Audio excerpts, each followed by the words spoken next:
সাধারণত আমাদের জীবনে যদি খুব কঠিন পরিস্থিতির তৈরি হয়, আমাদের যদি খুব টেনশনে থাকতে হয়, একের পর এক এমন ঘটনা ঘটতে থাকে যা আমাদের মনকে, আমাদের শরীরকে, আমাদের চেতনাকে ভেঙে চুরমার করে দেয়, তখন আমরা কেমন থাকব? তখন আপনি কেমন থাকবেন? কতটা কন্ট্রোলে নিজেকে রাখতে পারবেন? কতটা শান্তভাবে সেই পরিস্থিতিতে নিজের কাজ করতে পারবেন?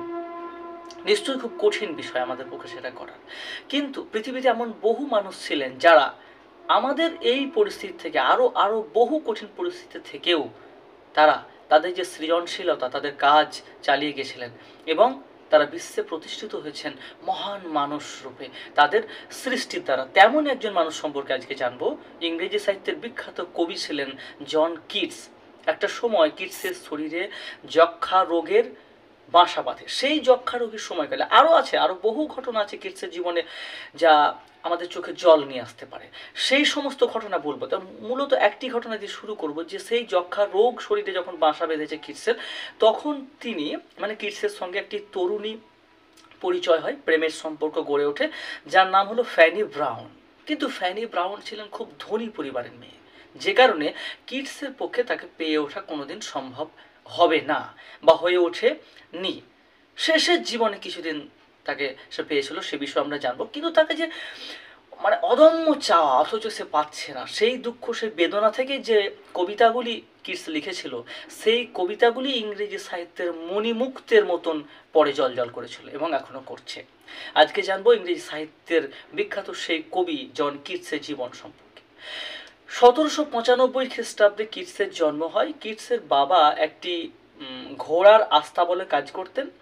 কিটসের বাবার নাম ছিল টমাস কিটস। এই টমাস কিটস যে কিটসের পিতা, কিটসের বয়স তখন 9 বছর, যখন তার বাবা ঘোড়া থেকে পড়ে গিয়ে মারা যান। এই হচ্ছে প্রথম ঘটনা কিটসের জীবনে, দুঃখের কিটসের জীবনের প্রথম ঘটনা। তার মা দ্বিতীয়বার বিবাহ করেন, কিন্তু তার যে মায়ের বিবাহ বিষয়, পরবর্তীকালে আবার সেখান থেকে ছেড়ে আসতে বাধ্য হন। তার পরবর্তী বিবাহ অর্থাৎ সুখের হয়। কিটসের বয়স যখন 12 বছর, তখন তার মা যক্ষা রোগাক্রান্ত হয়ে মারা যান। পরবর্তীকালে কিটসও কিন্তু যক্ষা রোগাক্রান্ত হবেন। কিটসের মাও কিন্তু 12 বছর বয়সে মারা গেলেন। এইভাবে কিটসের জীবন দুর্বিষহ হয়ে ওঠে। কাতর শিশুর মতো সে কাঁদতে কাঁদতে বেড়ে উঠছে।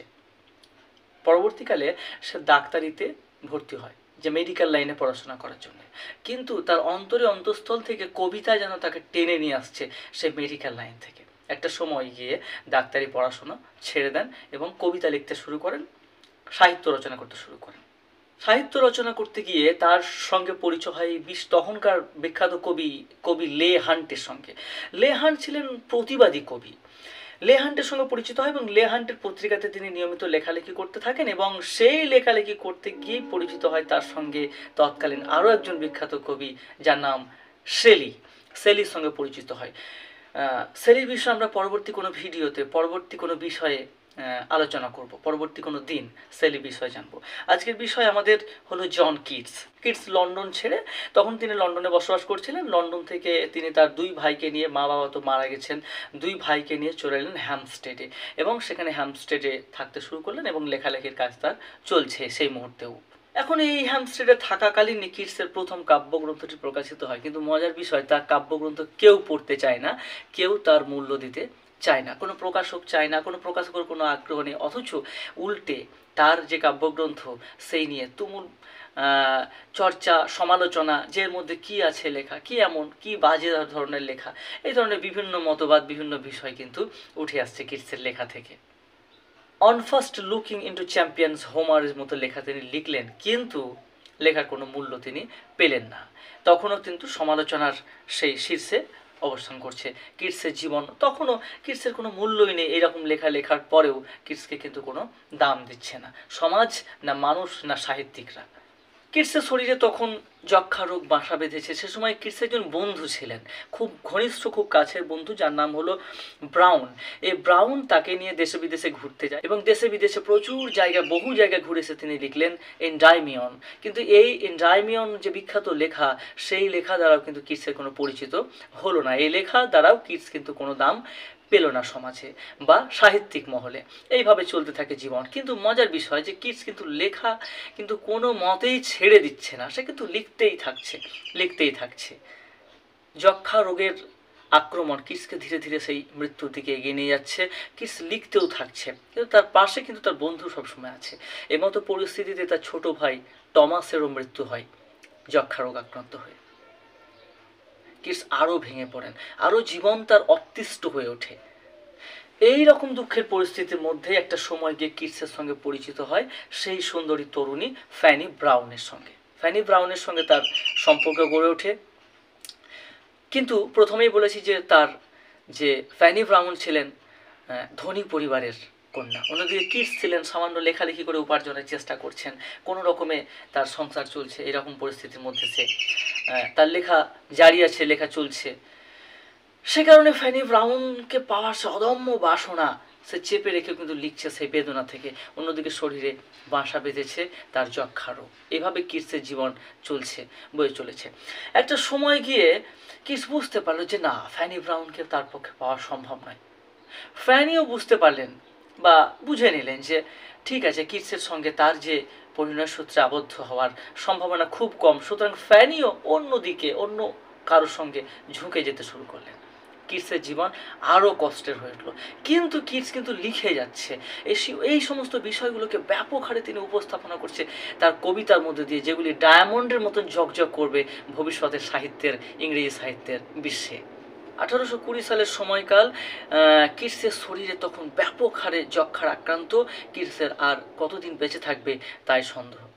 এই রোগাক্রান্ত অবস্থাতে তিনি লিখে ফেলেছেন তার সে বিখ্যাত লেখাগুলি, যেগুলি আমরা এখন কয়েকটি দেখে নিতে পারি। এই সময়কালের মধ্যেও এই রকম পরিস্থিতির মধ্যেও কিটস লিখে ফেলেছেন তার সে বিখ্যাত কবিতাগুলি, ode to autumn, ode to a nightingale, ode to on melancholy, Isabella or the pot of basil, the eve of Saint Mark. এই রকম কবিতাগুলি তিনি লিখে ফেলেছেন তখন সময়কালে। কিন্তু কিটসের জীবন পড়তে গিয়ে বা জানতে গিয়ে আমরা দেখতে পাচ্ছি যে কিটসের জীবন অতিশয় দুঃখের মধ্যে ডুবেছিল। কিন্তু আরও একটি বিষয় যে কিটসের জীবনে পজিটিভ যেটি দিক ছিল সেটি হলো যে কিটসের জীবনে ভালো অনেক বন্ধু ছিল, যে বন্ধুরা সারা জীবন মৃত্যুর মুহূর্ত পর্যন্ত তাকে সঙ্গ দিয়েছিল। এক হচ্ছে ফ্যানি ব্রাউনকে সে পেল না, দ্বিতীয় হচ্ছে যে পিতার মৃত্যু 9 বছর বয়সে, মায়ের মৃত্যু 12 বছর বয়সে। এই রকম পরিস্থিতিতে কিটস বেড়ে উঠছে, কিটসের কিটস পথ চলছে, লিখছে, লেখার কোনো মূল্য পাচ্ছে না। আর কত দুর্বিষহ হয় একজন মানুষের জীবন, আর কত নিরাশ হতে হয়। তার মধ্যেও কিন্তু কিটস কিন্তু তার লেখা থামাননি, এটাই হলো বিষয়।